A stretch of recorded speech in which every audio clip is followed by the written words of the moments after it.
بسم اللہ الرحمن الرحیم۔ السلام علیکم ڈیئر طلباء، آج ہم اسلامیات کا تیسرا سیشن اور تیسری کلاس، اور اس میں ہم جو نبی کریم صلی اللہ علیہ وسلم کو اللہ تعالیٰ کی ذات نے کام دیا تھا اس کا کام کیسے آغاز ہوتا ہے، تو ہمارا جو ٹاپک شروع ہو رہا ہے وہ ہے کام کا آغاز، یعنی کہ جو نبوت دی گئی حضور پاک صلی اللہ علیہ وسلم کو، اس کی جو ذمہ داری تھی، اس کے آغاز، جو کام کا آغاز ہے وہ ہو جاتا ہے یہاں سے۔ رسول اللہ صلی اللہ علیہ وسلم نے اپنے کام کا آغاز خفیہ طور پر کیا، اور سب سے پہلے اپنے قریبی دوستوں رشتہ داروں کو تبلیغ کی، اور بعد میں پھر شہر کے اندر اور مضافات میں عام لوگوں کو بھی اللہ کا پیغام پہنچانا شروع کر دیا۔ آپ صلی اللہ علیہ وسلم لوگوں سے ایک خدا، روز قیامت اور آخرت پر ایمان لانے کا مطالبہ فرماتے، اور لوگوں کو غریبوں اور محتاجوں کی مدد کی تلقین کرتے۔ آپ صلی اللہ علیہ وسلم نے وحی کے ذریعے نازل ہونے والے قرآن کو نہ صرف تحریری شکل میں محفوظ کرنے کا اہتمام کیا، بلکہ صحابہ کرام رضی اللہ تعالی عنہم کو اسے حفظ کرنے کا بھی حکم دیا، اور یہ سلسلہ آپ صلی اللہ علیہ وسلم کی پوری حیات طیبہ میں جاری رہا، کیونکہ قرآن کا نزول ایک ہی بار نہیں ہوا بلکہ تھوڑا تھوڑا کر کے 23 برس تک نازل ہوتا رہا۔ آپ صلی اللہ علیہ وسلم پر ایمان لانے والوں کی تعداد بتدریج بڑھتی چلی گئی، لیکن جوں جوں مشرکانہ عقائد کے خلاف کامیابی کا دائرہ وسیع ہوتا گیا، ان لوگوں کی طرف سے اہل اسلام کی مخالفت بھی اسی شدت سے بڑھتی گئی جو اپنے باپ دادا کے دین کو چھوڑنے کے لیے تیار نہ تھے، حتیٰ کہ کفار مکہ رسول اللہ صلی اللہ علیہ وسلم اور آپ صلی اللہ علیہ وسلم کے پیروکاروں کو جسمانی تکالیف پہنچانے سے بھی باز نہ آتے۔ مظالم کا سلسلہ بڑھتا گیا۔ اللہ اور اس کے رسول صلی اللہ علیہ وسلم کے ماننے والوں کو شدید گرمی میں ننگے بدن تپتی ریت پر لٹایا جاتا، ان کے جسم گرم لوہے سے داغے جاتے، اور ہاتھ اور پاؤں زنجیروں میں جکڑ کر ڈال دیا جاتا۔ بعض سختیوں کی تاب نہ لا کر موت سے ہمکنار ہو گئے، یعنی شہادت کا جام نوش کیا، مگر انہوں نے اللہ کے دین کو نہیں چھوڑا۔ جب ظلم اور زیادتیاں حد سے بڑھ گئیں، آپ صلی اللہ علیہ وسلم نے اپنے پیراکاروں کو مکہ چھوڑ کر حبشہ یعنی کہ ابسینیا کا، اور آج اس کو ایریٹریا کہتے ہیں، ہجرت کر جانے کی ہدایت کی، کہ وہ ایسا ملک ہے جہاں ایک عادل شخص حکمران ہے اور جس کی سلطنت میں کسی پر ظلم نہیں ہوتا۔ ابن ہشام آپ صلی اللہ علیہ وسلم کی ہدایت پر عمل کرتے ہوئے کئی درجن مرد اور عورتیں حبشہ چلے گئے۔ ان لوگوں کے بچ نکلنے پر کفار کا غیظ و غضب عروج پر پہنچ گیا، اور پیچھے رہ جانے والوں پر تعزیر و تعذیب کا سلسلہ مزید دراز ہو گیا۔ حضرت محمد صلی اللہ علیہ وسلم نے اپنے دین کا نام اسلام رکھا، جس کا مطلب ہے اپنے آپ کو اللہ کی رضا کے سامنے جھکا دینا۔ اس کی دو خصوصیات ہیں۔ نمبر 1،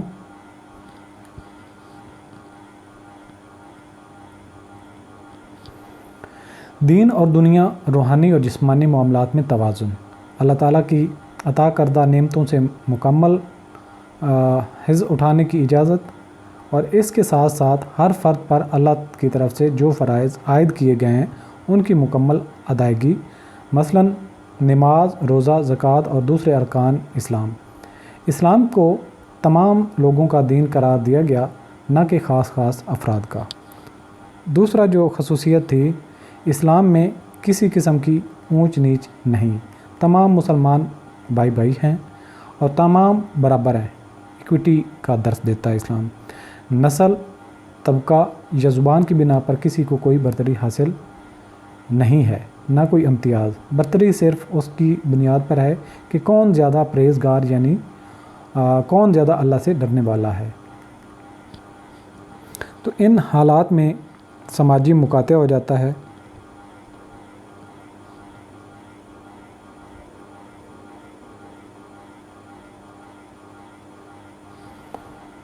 جب بڑی تعداد میں مسلمان حبشہ یعنی کہ ابسینیا ہجرت کر گئے تو مشرکین مکہ نے رسول اللہ صلی اللہ علیہ وسلم کے قبیلے سے مطالبہ کیا کہ وہ محمد صلی اللہ علیہ وسلم سے اپنا تعلق ختم کر دیں اور انہیں باغی قرار دے کر ان کے حوالے کر دیں تاکہ وہ آپ صلی اللہ علیہ وسلم کو سزا دے کر آپ صلی اللہ علیہ وسلم کا کام تمام کر دیں۔ تاہم بنو ہاشم قبیلہ کے تمام افراد نے، چاہے وہ مسلمان تھے یا غیر مسلم، مشرکین کا یہ مطالبہ مسترد کر دیا۔ ابن ہشام، جس پر کفار مکہ نے بنو ہاشم کے مکمل سماجی مقاطعہ کا فیصلہ کیا، جس کے تحت اہل شہر کو پابند کر دیا گیا کہ وہ بنو ہاشم سے کلام کریں گے، نہ ہی کسی قسم کا کوئی لین دین کریں گے۔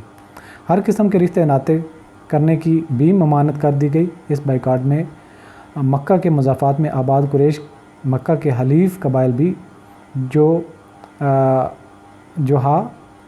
بیش کہلاتے ہیں، شامل ہو گئے۔ بائیکاٹ کے متاثرین میں بچے، عورتیں، ناتواں، بوڑھے، بیمار سب شامل تھے۔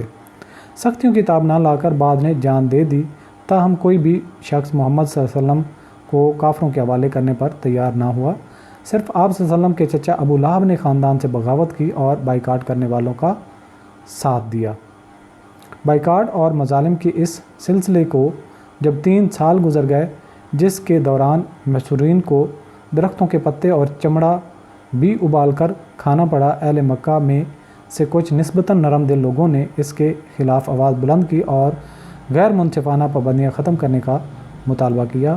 اسی دوران ایک روز حضرت صلی اللہ علیہ وسلم نے خبر دی کہ بائیکاٹ کے لیے مشرکین نے جو معاہدہ تحریر کیا تھا اور جو بیت اللہ میں لٹکایا گیا تھا، اسے دیمک نے کھا لیا ہے۔ جب دیکھا گیا تو یہ بات درست نکلی، معاہدہ پر اللہ اور محمد صلی اللہ علیہ وسلم کے بابرکت ناموں کے سوا سب کچھ دیمک نے چاٹ لیا تھا۔ اس پر بائیکاٹ کے حامی تنہا رہ گئے اور مقاطعہ کی پابندیاں ختم کرنا پڑیں اور بنو ہاشم 3 سال کی محصوری سے آزاد ہو گئے۔ تاہم سختیوں کی طوالت نے آپ صلی اللہ علیہ وسلم کی غمگسار اہلیہ حضرت خدیجہ رضی اللہ تعالیٰ عنہا اور آپ کے چچا حضرت ابو طالب کی صحت پر بہت برا اثر ڈالا اور وہ اس کے بعد جلد ہی یکے بعد دیگرے آپ صلی اللہ علیہ وسلم کو داغ مفارقت دے گئے، جس کے بعد آپ صلی اللہ علیہ وسلم کا مشرک چچا ابو لہب قبیلے کا سردار بننے میں کامیاب ہو گیا۔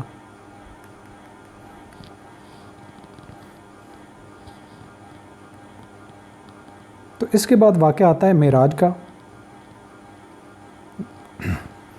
یہی ایام تھے جب رسول اللہ صلی اللہ علیہ وسلم کو معراج کا اعزاز حاصل ہوا کہ آپ صلی اللہ علیہ وسلم عالم بالا میں اللہ تعالیٰ جل شانہ سے ہم مجلس ہوئے اور آپ صلی اللہ علیہ وسلم کو آسمانوں پر بہت سے عجائبات اور اسرار کا مشاہدہ کرایا گیا۔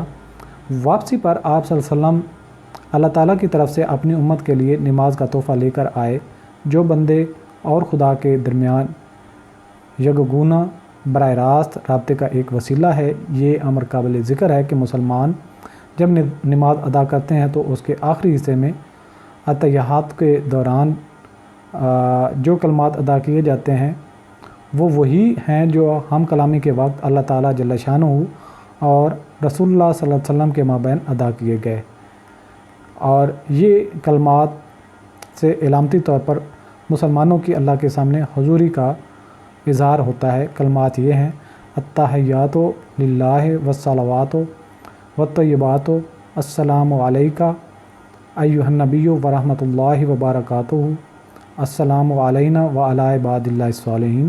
اس کا ترجمہ یہ ہے: تمام قولی عبادتیں یعنی کہ جو قول سے باتوں سے ہیں، اور تمام فعلی عبادتیں اور تمام مالی عبادتیں اللہ کے لیے ہی ہیں۔ سلام ہو تم پر اے نبی، اور اللہ کی رحمتیں اور اس کی برکتیں ہوں۔ سلام ہو ہم پر اور اللہ کے نیک بندوں پر۔